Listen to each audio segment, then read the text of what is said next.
Hanggang saan mo kayang magsakripisyo para sa iyong pamilya?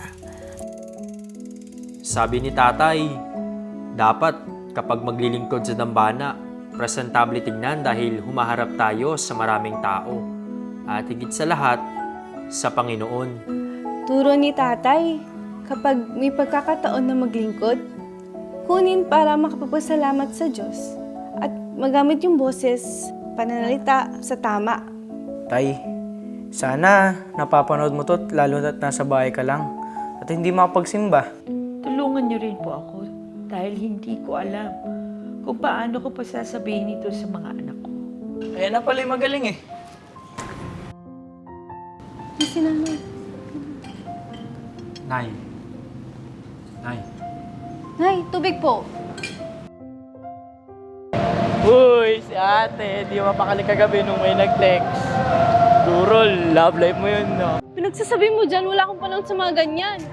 Kaya nga, kaysa puro love life yung iniisip mo, pagbutihan mo naman yung pag-aaral mo para hindi puro palakol yung grades na nakukuha mo. Mali ko na naman. Lagi na lang ikaw yung tama eh. Porkit ikaw yung nagbibigay ng sustento namin dito sa bahay. At ikaw yung paboritong anak ni nanay. Ako yung palaging narito sa bahay, pero ako yung palaging hindi nyo napapansin. Kasi hindi mo alam kung anong sakripisyo yung hinaharap ko araw-araw para lang mabigyan ng pera yung pamilya natin tsaka yung mga luho mo. Panginoon, pagtibayin mo po ang aming pamilya. Hindi mo ba napansin? Parang may nagbago kay Kuya. Si tatay kasi may habilin kay nanay.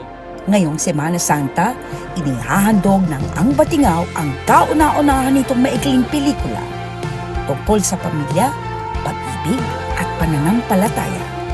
Kasama sina Miss Udi Bernardo,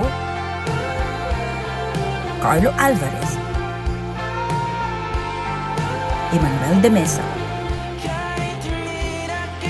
Angelia Vardaleon, at EJ Kiel Hasmin. Sana maranasan namin yung muli. Kakayanin pa kaya nilang magkasundo-sundo alang-alang sa tanging pamana.